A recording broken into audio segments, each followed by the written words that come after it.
You're listening to the Aesthetically Speaking podcast, presented by Nextech. Welcome back to the Aesthetically Speaking podcast. I'm Robin Ntoh, and today we're going to talk about competing against non-competes. And I have got two well-established industry consultants with me today, and I'm going to let them introduce themselves. Amy? Hi, I'm Amy Anderson. I'm the co-founder of BrinsonAnderson Consulting. I've worked in the aesthetic industry and plastic surgery since 2002, believe it or not. And I've worked all the different jobs in an office, managed in private practice offices, and moved into consulting about, 5 or 6 years ago now. I've lost count. But now I spend all of my time working with surgeons and aesthetic practices, helping them get started and helping them grow, really focus on operations and making them as efficient and profitable as possible. That's exciting, Amy. And I see that Mara is now part of the Brinson Anderson family. Mara, tell us a little bit about your background. My name is Mara Shorr, and I have been consulting for probably a decade and a half. Specifically, I've consulted in plastic surgery, cosmetic surgery, and the med spa arenas. And so I love all things processes, protocols, HR, and how to make your practice more efficient. Pretty exciting, especially since there's so much growth. I mean, the AmSpa State of the Union report just came out, and it was showing that there's on average about a 9% growth rate from 2022 to 2023 in just in med spas. And that's not even accounting for the med spas that are attached to plastic surgery or dermatology practices. So there's a lot of growth and a lot of demand in this industry. And it's also fascinating to see that we're now starting to see a lot of mid-levels, so your nurse practitioners, your advanced providers, that are starting to think about, why not be my own boss? Why not go out into business for myself? So let's step back and let's ask the question, why would someone want to leave in the first place? That is a really great question. I think that when we think about people that have traditionally worked for somebody else, but maybe haven't been out on their own yet, the grass does always seem greener. And that's where we say, is it greener on the other side, or is it greener where you water it? And really, I've seen this time and time again where a practice owner, a physician practice owner, a surgeon practice owner will come to me, or they'll come to Amy and they'll say, but why should I provide fair compensation? They don't say it like that, but that's maybe what we hear in our head, right? Why should I pay them more? Why should I give them more benefits? They're working for me. Why should I provide continuing education? Why should I pay for their CMEs or give them more paid time off? And really, the answer is, but if you don't do those things, then we know that they're not going to stay. And if you're not training them well and they do stay, is that really the person you want in your practice? Yeah. And I think I would add to that, Mara, you're absolutely right. There's often a lack of investment in those providers, in their training and their overall professional development. And I think on the provider side, if all they see is the revenue that they're generating, it's really easy to go, oh my goodness, I brought in $1 million to the practice last year, not thinking even initially about the cost of goods that went into providing those services. And even if they have an idea of those numbers and subtract them out, I think everybody underestimates the overhead of running a practice, whether it's a plastic surgery practice or a med spa or a dermatology practice. The overhead, as we know, is significant. And so I do think part of it is just not truly understanding the full picture of what it takes to start and develop a med spa. And then that other piece, like Mara said, is just not really feeling like they're a valued part of the team. Do you think that this is where owners should start thinking about sharing some of that cost, or at least uncovering that for their providers, giving them a sense of, this is what injectables cost. We kind of understand what that is, but this is the price for marketing. This is the price for software. This is the price for having ancillary staff to support you. Maybe showing them what the margin is so that they really do have a better sense of what it costs. Where do you find that as being an opportunity in these practices? They see the money that's coming in, but what they don't see is the money that goes out and where.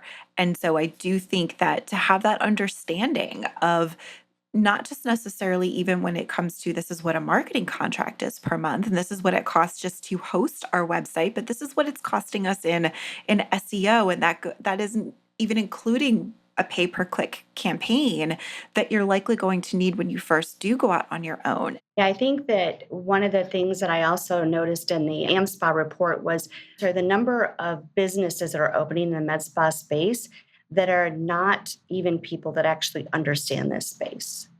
And so it may not just be that it's the nurse practitioner or PA that's opening a new location and leaving the practice that they're in. It could be a dentist, or it could be someone that's not even in the medical arena at all that I've noticed is actually starting to think about opening up these spaces. And so there's a lot there that actually suggest opportunity, not only for a company like yourself, but just the business side of it, not understanding what goes into building this. Amy, I know that recently I just saw on, I think it was LinkedIn, that you had been working with a new practice that had just launched. Tell us a little bit about when you open a practice, what are some of the things that are expenses that are important for new businesses to think about that they may not often think about? Oh, that's such a great question. And starting practices is one of our favorite things that we do. And Mara and I have done several new practice openings just in the last year. But you're right, there are a lot of those hidden expenses that a lot of people don't think about. And I got to be honest, Robin, they're really boring things. They're like, you have to buy business insurance. That's separate from your malpractice insurance. You have to have just general liability business insurance. That's not sexy. That's not cool, but you need it, right? Your IT infrastructure. No, you can't just go to the Apple store and buy a couple computers and say, I'm ready to go. I mean, there is an infrastructure that has to be put into place with firewalls and encryption and things I know enough to be dangerous about, but I don't set up that piece of it. We bring in the experts for that, but there's a significant expense to that. There's the things that everybody does think about, which is the physical office, all of the furnishings. Exam chairs are not inexpensive, just your waiting room furniture, all of those things. But even then continuing on the practice side, getting your initial supplies purchased. I mean, you're going to spend thousands of dollars just on an opening order of medical supplies. And then with all of your vendors, your first order of injectables, skincare products, usually there's a minimum purchase that can be $4,000 or more for each of them. And so these things really add up. I mean, in all honesty, it's hundreds of thousands of dollars to get a practice set up and open and ready to see patients. There's the clients that we have that open up right away, but then there's the clients that maybe had worked for somebody else, or they are even switching EMRs. And so maybe they've gone out on their own. They started with one EMR, they decided they didn't love it, so they switched to another EMR, and they run into a fee to transfer the patient data. And that fee can be thousands of dollars alone. And they go, wait a minute, I had no idea that this was coming. I think a lot of times people think of today's cost. What is it going to cost me to open my doors? But they don't plan for the future. They don't think about scaling in the future. And so a lot of times, we'll see customers that realize that where they started, maybe it's the type of device that they purchased and it was a simplistic device. Maybe they didn't open up with space that allowed them to grow. And then they've realized now they need to scale. Luckily, they're busting at the seams and they don't have the infrastructure or the right tools to help them scale. And so sometimes I think that's another thing to think about. You may spend a little more for different components, but then those things should be there to help you scale, because the hope is that you're going to grow, right? Absolutely. But let's circle back and think about this idea of we don't want them to leave. It's an investment in your business to not just attract the right person, but to train them. You train them on software, you train them on your processes, you ingrain them within your practice. Well, how do we retain our talent? So one of the biggest things that we talk to physicians about, particularly, physician owners, is treating other providers like they're a colleague. They need to be treated as equals from a professional level. And that alone is going to improve your longevity of employment. Let them have, and I'm not saying that they are an equal partner in all of the decisions of the business, but letting them have some say in what their schedule looks like, what treatments they're going to perform, what ideas they have for marketing and patient retention, bringing them into that conversation and not just treating them like they're the hired hand that came in and the classic threat that I hear so often is, well, everyone's replaceable. Well, yes, but that's not how you keep people around, by making them feel like they're just another cog in the wheel. Now, the other is outlining those very clear expectations from the start. And what are the plans for the practice? So, do you plan that you're going to have 3 injectors in the next 2 years, or is this going to be your only injector? And be upfront and be fair about that. Have a conversation of how you all plan to grow together. And do they want to grow with you? Do they want to grow their patient base, and do they want to start out as part-time and go full-time, or do they say, look, I really am going to want only to be here 3 days a week or 2 days a week? And have those conversations so that everybody gets on the same page, and then have check-ins, whether it's once a quarter or every 6 months, and say, how are we doing? Do a temperature check, but on both sides, right? How is it working out for both parties? I think one of the things that I think is key is, you said it, setting expectations. And, recently I was talking to several practices at one of the trade shows, and I heard a lot of the transparency conversation. These are the things that I want to start talking about. How do I talk about this? How do I talk about education and put that into my offer letters? How do I talk about, what the KPIs are, or benchmarks that I'm going to expect of you? But at the same time, like you said, Amy, thinking about treating them with the respect of a provider level versus, treating them as if they were, just someone that's been hired to fulfill a role, but giving them a voice. But I think that going back to the expectation part, when you are outlining that offer letter or letter of intent, what are some things that are good transparency rules that you should put in place when you're kicking off the relationship? I love that you're asking that question, Robin, and thinking that this happens, it starts at the offer, but I would even back it up and say in the interview process, having a really solid interview process and explaining during that time what the expectations are in terms of work hours. Is this a 3-day a week, a 5-day a week? How many hours per day? Do you have late evening appointments? All of those are, Dress code. oh, huge, right? Can we have colored hair, tattoos, and piercings? Yeah, in some places, fine. In others, it's a hard no. Those conversations should be occurring during the interview so that we don't even get to the point of the offer if they're not going to be willing to accept that. And I think something that we're kind of leaning into is, it starts with hiring the right person to begin with, Yes. and really critically screening. I'm thinking of injectors. An injector is not an injector is not an injector. They are not interchangeable, even if they have a similar skill set. It's just like all surgeons are different, right? They don't have the same personality, the same technique, the same style, how they interact with patients. It's just the same with our aesthetic providers. And there are some practices that are just getting started with their aesthetic services. And you really need that personality that's a little bit more of an entrepreneur, that understands business development, that wants to be part of marketing efforts, that wants to be part of all of the things to engage and retain patients. There's another personality that says, I want to show up, I want to inject, and then I want to go home. There's nothing wrong with that unless they're in the wrong role. If you need the person who's going to help you build it and grow, the person who just wants to show up and do the job isn't your person. Now, if this is injector number 5 and you have people walking in every day that just wants their Botox, that personality might work fine because you have a system, you have your patients, you truly need that, the technical skills more than anything. So I think it's really important to first understand who it is that you need right now and hire the right person. And then it's a whole lot easier to manage the expectations from there when you have the right fit to begin with. Yeah, it's important to define the role. Everybody says, well, I need an injector, but you're right. What is the need? What problem am I trying to solve? And really define that profile before you even start going down that path.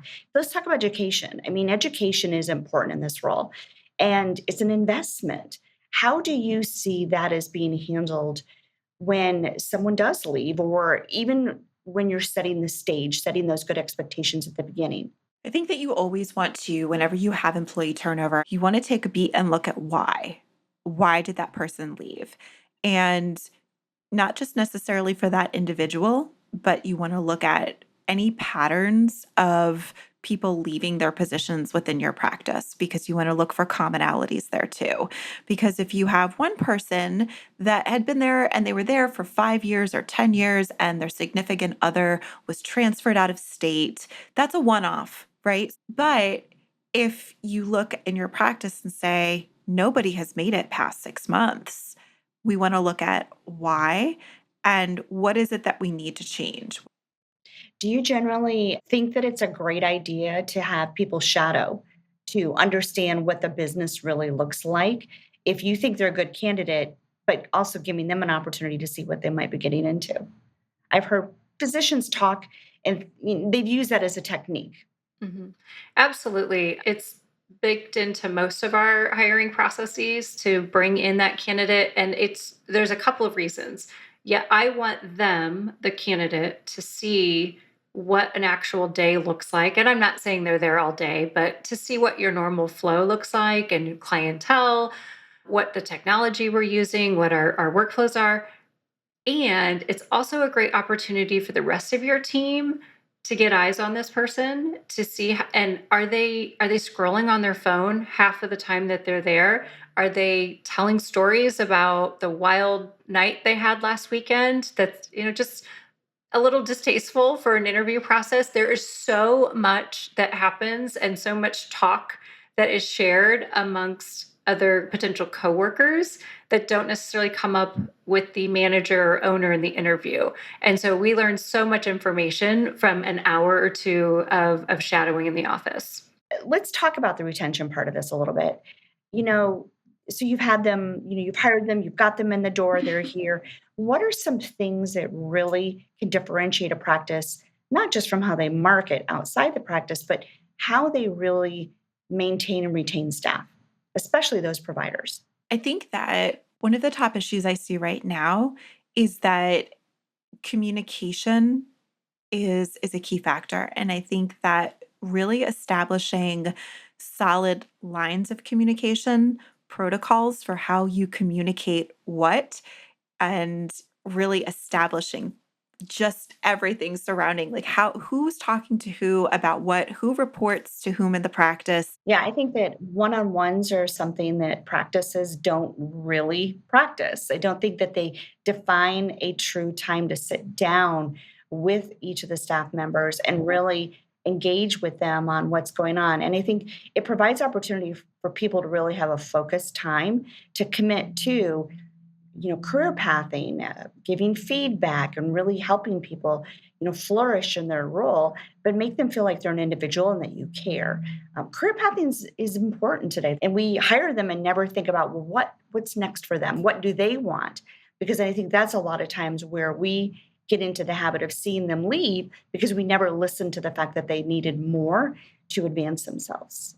But I will say though that, so Amy, do you want to talk a little bit about how you use DISC to communicate differently with different team members? It's a tool that has helped me immensely in my career. So DISC, it's DISC, and it's an assessment tool that helps us really understand how people communicate and mostly how they communicate in the workplace. And so how they give and receive communication.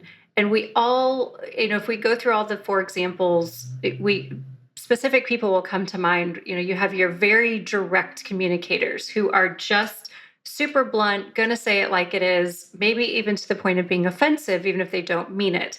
But they give it, they receive it. Where at the other end of the spectrum, you have the person who will crumble into a ball and cry if they are consistently given that kind of communication. They need more time to process. They're not going to be quick to make a decision. And so I'm not going to go through the whole DISC model, but understanding, I think the point really that Mara wants me to make is understanding how people prefer the communication is super important. And I think it ties into how people receive recognition as well, because it's really easy to focus on the negative feedback that we have to give, but how do we praise people? There are some who absolutely announce it at the staff meeting, post me on social media. I want all the attention. That feels so good. And again, others who would be mortified and crawl under their desk, they do not want that. But a little handwritten note would mean the world to them.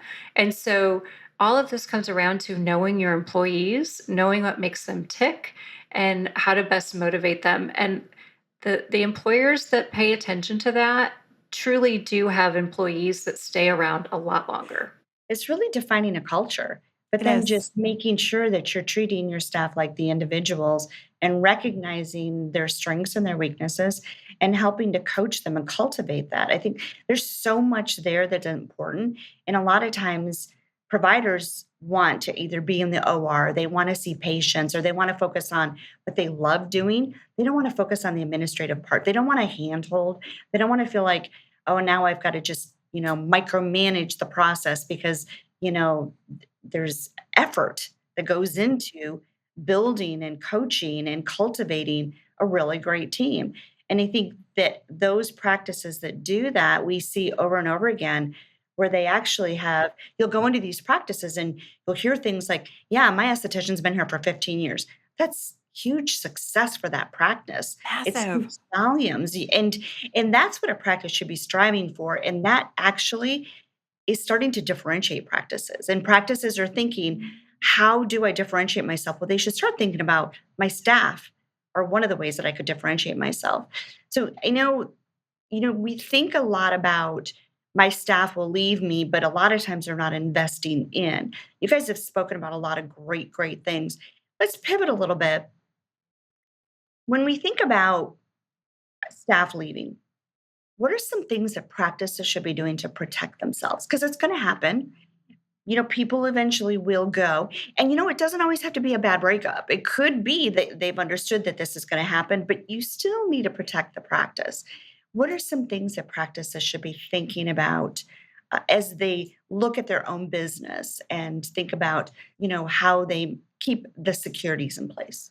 I think you need to have a breakup checklist, right? And it's all the things that it's a list of passwords that are going to need to be changed when somebody leaves, making sure that do we have a physical key or is it a key code that's going to need to be changed? What order are you having which conversations in other words, if that's somebody, because it's a big difference too, as far as the timelines, if you've let somebody go versus if somebody is leaving on their own accord. Because if you have to let an employee go, there needs to be really a list of what's happening while that employee is being let go and letting your EMR company know we're going to need this password changed at this time. I need you to be on call for that. I have mixed feelings, quite honestly, on exit interviews because I think they're somewhat effective, but we need to find out why that person was leaving if it's not incredibly obvious. So we need to just get some general feedback about is there anything we could have done differently? And it should be done by somebody that is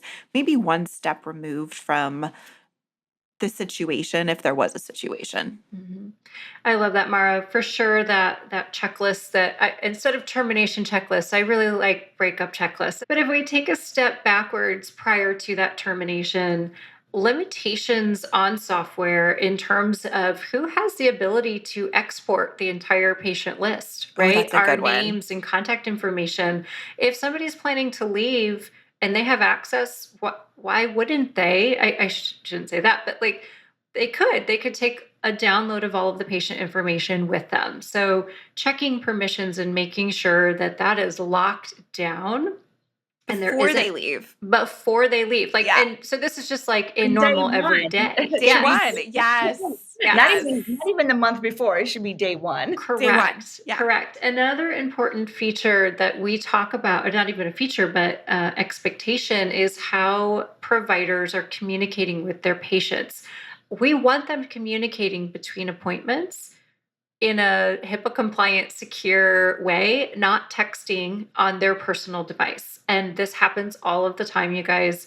Your esthetician gives somebody their number to, I'll text you tomorrow, send me a picture, because we're friends, right? We become friends with our providers, but that's not how it should be done. One, again, from the patient privacy standpoint, but two, now they have all of their patients' contact information stored on their phone. So when we want to protect the business from soliciting patients away, it starts with having those good protocols and policies in place with how we communicate with patients on a regular basis. What type of legal things should they be considering? Like, I mean, there's no non-competes, but non-disclosure agreements. There needs to be not just an NDA, like a non-disclosure, but a non-solicitation as well. I love a good social media policy where we are really stating who has access to which social media accounts, what can and can't be said on them on behalf of the practice. So we need to make that very, very clear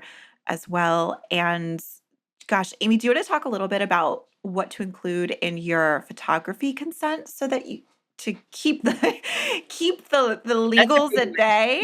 I think talking about photography, but it is important to, first of all, take a look at the consent form to see who is granted permission to take the photos as well as post the photos. Because most of the time, many of the times, those consent forms specify the practice and not the individual provider. So we have to be very intentional about the patients giving the practice permission to post those photos, not their individual provider. And so posting it on one account and then sharing it to another, fine, because those consents also say once it's on the web, it's on the web.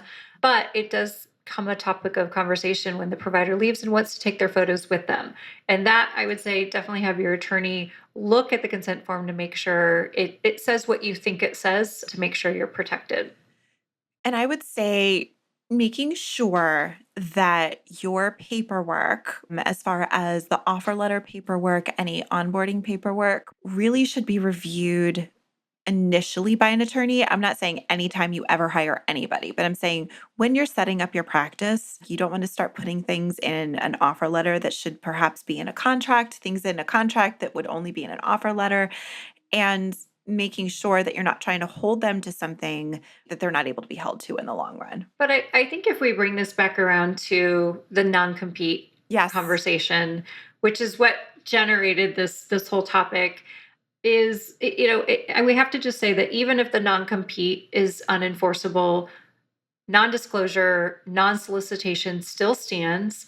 And actually, the state of New York, I don't agree with all of their labor practices, but we have to abide by them. But they have a really good outline for a letter. They require written notification for all employees after termination. And that's honestly if it's voluntary or involuntary.